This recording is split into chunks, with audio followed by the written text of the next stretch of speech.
Yeah, that's me. Hi, everyone. My name is Leslie, and I'm the one who showed up at our ex-boyfriend's wedding. Yep, I was just throwing up from what was going on. Just imagine, the guy is kind of with you, and you're doing super well. He proposes to you, and then, bam. And I have to buy an expensive dress and fly to another country just to get revenge. Nick and I dated for like a year, and I swear it was the best relationship of my life. He eventually proposed to me on my birthday and then left, he said, for family matters in Germany. A month later, purely by chance, my friend Kelly found a photo online of wedding preparations. Nick was standing in the photo next to some girl. They were looking down the aisle and she was smiling at him. "Son of a bitch!" I yelled to the whole house. "Okay, calm down, exhale."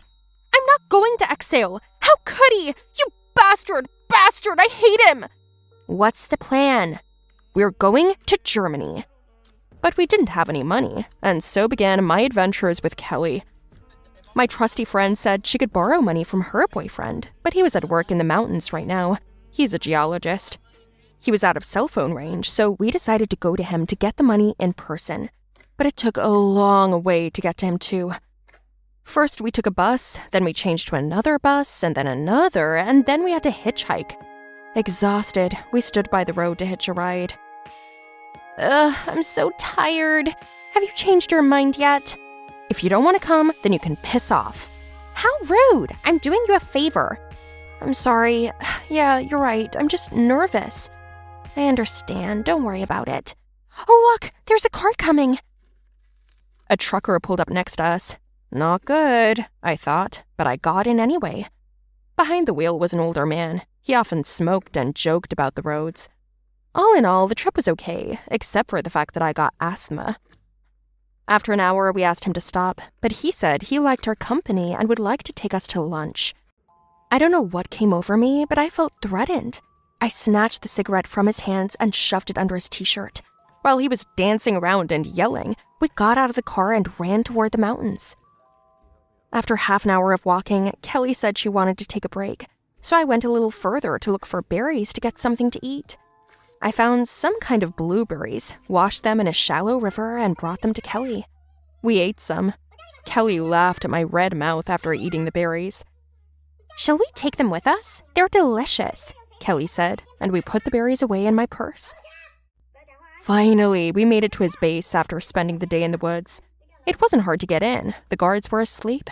In a minute, we were stomping down the hallway. "Do you know where to go?" "Yeah, he showed me a video of the place." We found her boyfriend's office, and Kelly warned me not to touch anything, because they do super tests and you can't get anything without tags. Okay, whatever, I reassured my friend. We walked in slowly and started whispering for her boyfriend, and then she got excited and heard his voice. We walked a little further into the room and caught her boyfriend doing something obscene. I froze in shock, and Kelly immediately jumped on this girl.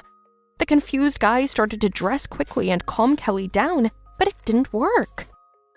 "Is that what you're doing in here? So the tech lab is just a joke? Asshole!" she yelled. Her boyfriend tried to pull Kelly away from his mistress, but in vain. The girls pushed him, and he fell right on top of the temperature gauges of some substance. Steam came out of there, and the lab tech yelled, "Oh no!" The girl and her boyfriend ran to find the sensors to turn everything off, and a disheveled Kelly pulled out the uneaten berries and popped them into each test tube. Then she grabbed my hands and yelled, "Run! It's going to blow!" We were pushed out of the room by a small shockwave. Alarms were humming, sirens were screaming, and the guards ran in. Kelly and I threw on our white robes and supposedly evacuated, picking up caps and glasses on the way. We ran out of the grounds within 10 minutes. My heart was pounding. "Are you okay?" "Well, I've had worse. Though, he's still a jerk, I guess." We were standing on the road again, with no money, in tattered, dirty clothes. There was no way back. Where'd we get the money now? "Let's just steal it." "What? No, what are you— Well, sort of steal it." We hitchhiked another ride for $12 to the nearest gas station on the highway. At the sight of it, I immediately understood my friend's plan. "Oh no. Yeah. No. Listen, do you want money or not? Only the guy who works at this gas station who's been asking you out for 2 years will be willing to give you that money. He's disgusting. It's one kiss or one date. It's your choice, but he'll give you the money. You know he owns that gas station. Let's go. Kelly grabbed my hands and we went inside. Dick hadn't changed. Hey, handsome, I'm going to the bathroom. My friend has something she wants to tell you. I crumpled for a long time, and an offended Dick stood there looking at me in the eye. Ugh, his mustache. I could see every pimple and wiggling hair. Ew. Well, what are you here for? Do you need money? What makes you, think so? You're all dirty, your pants are torn, and I also know I disgust you. And I know you know I have a gas station. Huh? My business? And yes, I know you didn't come all this way just to kiss me. If I kiss you, will you give me the money? Depends on how much money you need. Depends on how many kisses you ask for. $200 for 2 kisses. That's not enough. I need $2,000 at least. Do you realize for that kind of money you owe me a child? What? It's a lot of money, Leslie. What do you want me to do? Dance for me, sing for me, and then give me a hug and 4 kisses on the lips. Oh, fuck it. No, don't get me wrong. It was for a good cause. God, who am I kidding? Kelly and I walked out of there 30 minutes later, and my life was never the same. Kelly only had time to wipe my mouth with tissues. I stood at one of the speakers because I was so nauseous. We got the money! Let's go to the airport! Wait, hold on. Kelly! Leslie! Somebody was yelling our names, and we looked up and saw Kelly's boyfriend there. He was running toward us, all black, in a burned robe and angry. Oh no, time to go. We ran as fast as we could in the other direction and immediately stopped a car in its tracks. We climbed inside the truck and saw the angry driver from before, in a t-shirt burned from a cigarette butt. Sorry, please. Here are $5 for a new t-shirt. Just make it fast. Out of sheer fright, he gave the gas and we drove off. Kelly pulled chocolate out of her purse and told him that if he drove us to the airport, she'd give it to him. It's my favorite, the fat uncle said, and almost cried. Anyway, an hour later, closer to nightfall, we were at the airport, got tickets, and had time to buy some new clothes. We arrived in the city, somehow find his location, and were a little late. My poor heart almost stopped. It froze right in front of the door I was looking for.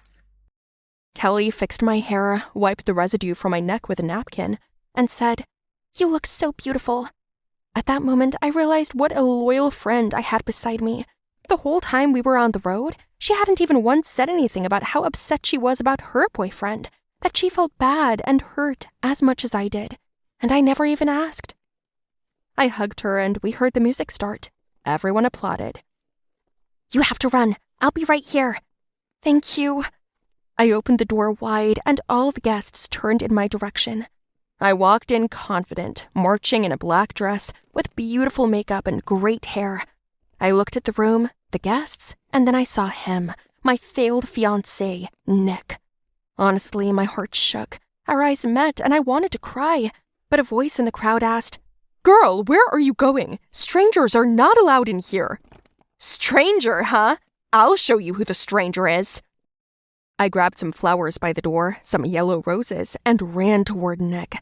His bride put her veil away and turned around to look at me. I ran as fast as I could with shouts of, "Bastard!" and hit Nick right in the face with a prickly bouquet. He covered his face with his hands, and his bride started dragging me on top of her. I ripped off her veil and grabbed her hair, and she grabbed for me. Someone in the audience tried to stop me, but my beloved Kelly was standing guard. "Don't move! I'll kill you!" she yelled, clutching a champagne bottle. The bride and I rolled down the aisle, the father crossing himself. The bride's mother fainted, and I was cursing horribly, just horribly. And then I was grabbed from behind by Nick, the fiancé of another woman, but I froze when I saw him. "Oh shit, I think we're in trouble." Nick took me and Kelly out into the hallway and yelled, "What the hell did you do? I didn't know you were just a groomsman. How was I supposed to know the bride wasn't yours? I purposely didn't tell you because I hadn't introduced you to my family yet. My brother is getting married, and you showed up and ruined everything. How did you even know about the wedding? Kelly. What? She got to meet everybody in bulk. Oh well, I'm gonna go get something to eat. Stop, both of you. Go to the hotel. I'll talk to you when I get there. Anyway, guys, that was my worst failure. I don't even know how to describe my shame. Nick didn't dump me, though. No, he's fine now, I guess. After that crazy story, he saw what I was capable of. Tell me, guys, did you like my story? Write your opinion about it in the comments below the video. Don't forget to like it, share the video with your friends, and subscribe to the channel.